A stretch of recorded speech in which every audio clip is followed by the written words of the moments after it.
Halo semuanya, selamat datang kembali di Anviwan. Di video kali ini, kita akan membahas salah satu karakter paling unik, paling berisik, tapi juga paling berbahaya di Demon Slayer. Ya, siapa lagi kalau bukan Zenitsu Agatsuma. Di balik sifat penakutnya, Zenitsu adalah contoh terbaik dari ungkapan, jangan nilai buku dari sampulnya.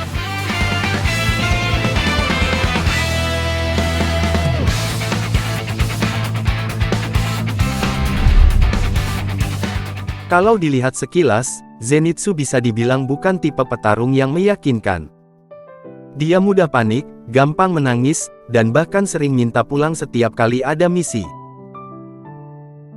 Tapi, di balik semua itu, Zenitsu punya potensi luar biasa yang jarang kita lihat pada pembasmi iblis lainnya. Zenitsu adalah karakter yang hidup dalam ketakutan, namun diam-diam berlatih keras dan menyimpan kemampuan yang benar-benar mengerikan. Seperti pepatah, lemah di permukaan, kuat di dalam. Ketakutan itulah yang memaksanya membuka kekuatan spesial, kekuatan yang muncul bukan saat dia sadar, tapi ketika dia tidur. Inilah bagian paling menarik dari Zenitsu, Sleeping Beast Mode. Ketika dia pingsan atau tertidur karena ketakutan, tubuhnya bergerak sendiri mengingat teknik-teknik yang sudah dilatihnya bertahun-tahun. Tapi lebih dari itu, saat Zenitsu berada dalam mode ini, ada satu hal unik yang mulai terlihat yaitu kemampuannya seperti memasuki dunia transparan. Perlu diketahui, kemampuan melihat dunia transparan hanya bisa dilihat oleh para pembasmi iblis tingkat tinggi, seperti Yorichi Sugikuni, Gyomei, atau para Hashira yang sudah menembus batas manusia. Tapi Zenitsu, tanpa sadar sudah menggapainya. Saat Zenitsu memasuki mode Sleeping Beast-nya, dia terlihat tenang, fokus, matanya tertutup, namun bisa merasakan setiap pergerakan musuh dan pergerakan apapun di sekelilingnya. Ini bukan sekedar insting atau refleks. Ini seperti dia mampu melihat dengan cara yang berbeda, seperti melihat aliran darah, ritme serangan, hingga celah tipis pada tubuh lawan. Dan itulah mengapa ketika dia bergerak, kecepatannya seperti kilat yang tidak bisa ditangkap mata. Sleeping Beast Mode bukan hanya versi kuat dan pemberani dari Zenitsu, tapi benar-benar sosok pembasmi iblis yang menakutkan. Diam, cepat, presisi, seperti predator yang selalu tahu kemana harus menyerang.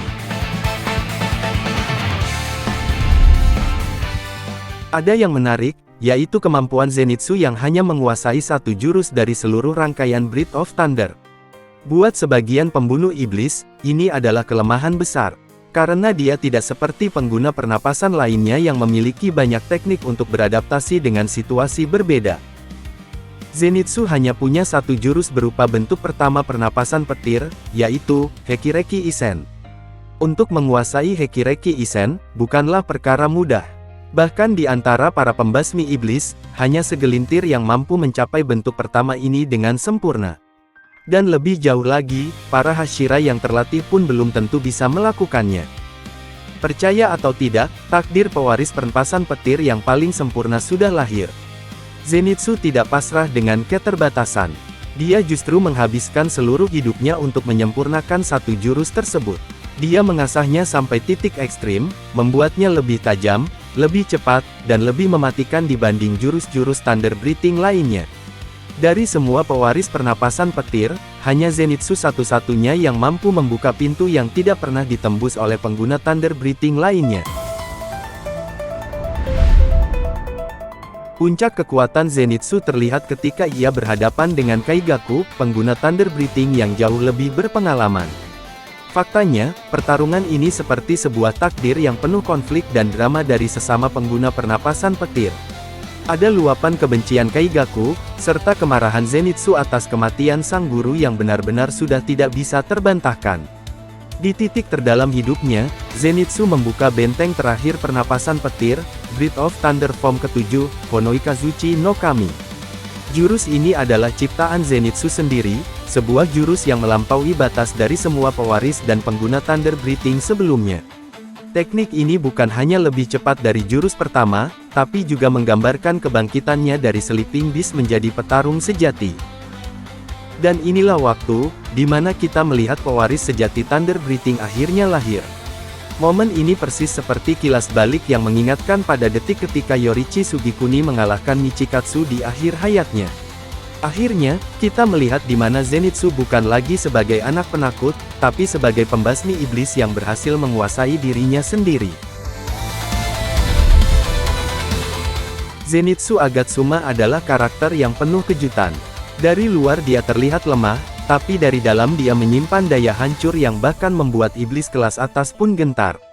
Dia berbeda, dia unik, tapi dia tetap salah satu pembasmi iblis paling menakutkan yang pernah ada. Terima kasih sudah menonton video ini di Anviwan. Sampai jumpa di video berikutnya.